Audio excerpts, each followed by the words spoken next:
Andrew Mills and Gavin McGaw still with me on our hour tonight, looking at the Football Governance Bill and the Independent Football Regulator. Andrew, I'd like to bring you in here, if I may, as well, at this point, along with Gavin, just to say of what you've heard tonight so far as well. Is it just that the Premier League really won't like any of this, won't try to buy into any of this? Do you think this is going to cause a major problem? Well, I don't see any drastic change. I mean, again, there's been a trickle-down effect of a number of changes over the last few years, which is starting to bite the Premier League a little. Again, I want to be slightly thinking outside the box. I want to be slightly controversial. Where did the problem start? The problem started when the Premier League cut itself adrift. What happened? The Premier League cut itself adrift and therefore had no responsibilities to the success of the EFL. And since that day, the EFL has had to dilute itself or its powers in trying to kind of keep attached to the Premier League. You know, perhaps what they should be looking at is actually attaching a responsibility for a successful EFL to the Premier League. Make them responsible for that.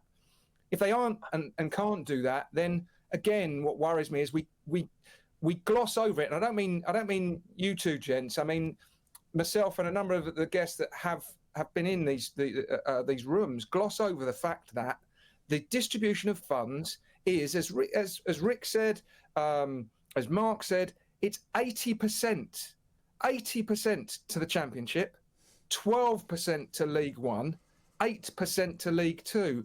The disparity in those numbers is absolutely ridiculous. That's the whole cause for the problem that we have. Even if we had businesses being run correctly, there'd still be a disparity because the numbers are so significantly far away from each other. And that also tells you what level of importance was put on the various divisions. And that shows us all we really need to know when it comes to these conversations.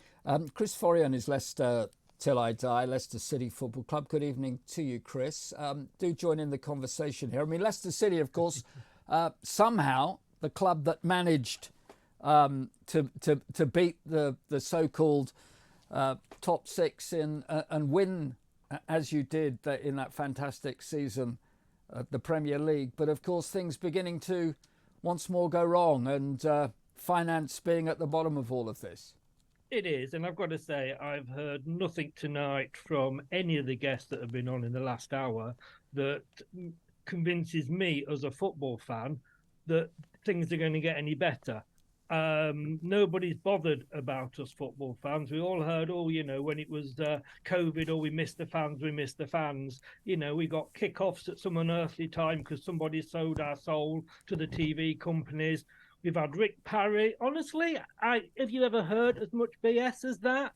This is the guy, when he was at Liverpool, set up the Premier League, set up a £700 million deal with Sky to broadcast, and then he sat there crying in his milk. I mean, it should be, we have these owners come in, we're being charged by the Premier League, we're being charged by the EFL. It's all behind closed doors. What are they scared of? If we've been done something wrong, we'll pay. We will pay whatever. It's points deduction, if it's a fine. If we've done, been found to do something wrong, that is fine. What gets us annoyed as fans is the fact that these people don't tell us what's going on. We've said, let's do it publicly. Leicester City have said we've had to now, take the EFL and the Premier League, take legal action against them. We're happy for it to be out as a club in the open, but no, and let's get this investigator in as soon as possible. Maybe he'll bring some clarity, and maybe us as fans can actually understand what's going on. Well, let's hope, Chris. Let's hope, Chris, and you make some really good points there. Let's ask both Andrew and first Gavin. Well, your response to Chris. I think Chris makes a lot of great points there, Chris. But what I would say, we're talking here about a regulator. We're talking here about Leicester City, and Leicester City signed up to rules. And as Chris said, if they've got it wrong, if they've overreached it, they need to pay up for those rules. And that's why there's an independent person in charge of the commission overseeing it, which is taking the time. And it's not good for Chris, but if it wasn't, then we would have even more problems. And just go back to what Andrew was saying earlier about where this all started with the regulator. I don't think it started actually over Premier League EFL distributions. It started when Bury went under, Mark. And that led to problems in Downing Street, where they got frustrated with the idea of Bury, a little football team, going out of business, and how that was wrong whenever the Premier League had so much money, misunderstanding that it was the actions of a very bad owner. Now, if you look at what's happening in Leicester, Leicester aren't going to go out of business. They have, in effect, had they're getting sanctioned for falling outside the rules that they agreed to, but they're not going out of business. Well, hang on there. Gavin, finish. So I think that's a different thing, and I think it is, though, positive that we're now catching up with teams who don't reach the profit and sustainability rules. It will take time, but that provides some sustainability. But Bury and the reason this whole regulator is in place are completely different in my mind. Chris, can I just come back and say we didn't sign up for this? We've been. You did. You remember the Premier League. You remember the Premier League. When you signed up for this, you sat around and you agreed the rules. You agreed your pushed through this season.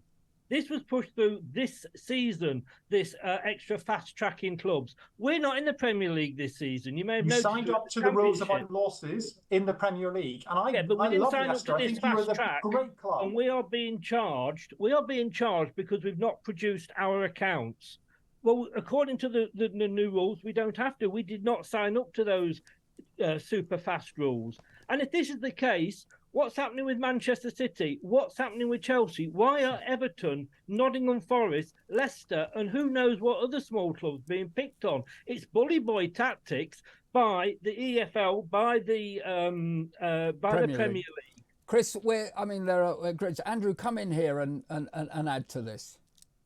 I'm enjoying the spectacle.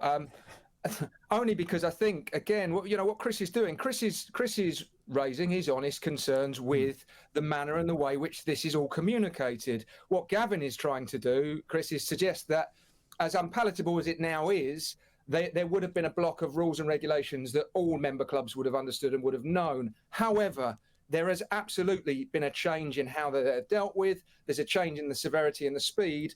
But I don't think this is behind the reasoning and behind the reasoning to Leicester being charged. Now, you have absolutely got a point. And Mark, Gavin and I have made this point several times in terms of Chelsea, in terms of Manchester City, because if I was sitting there as a Leicester fan, I'd feel exactly the same. I would want to be being charged by exactly the same rule book. Gavin, and Forest haven't been either. So, Gavin, just very quickly, how quickly we're under a minute here now? How quickly can this happen? That often depends, Mark, on the club and what they're willing to put forward. We're seeing the Forest thing happen a lot quicker than the original Everton thing, which has led to a less severe penalty for Forest. But undoubtedly, they'll want to do this well ahead of the June date of the Premier League AGM, so they'll know who's coming in and then what punishments are in place. And secondly, when do we see a regulator in control?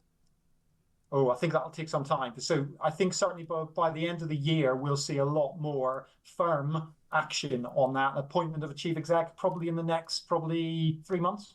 Gavin, thank you. Andrew, thank you. Chris Forrian, thank you very much indeed on behalf of Leicester City Football Club. We're talking Grand Prix and much more next.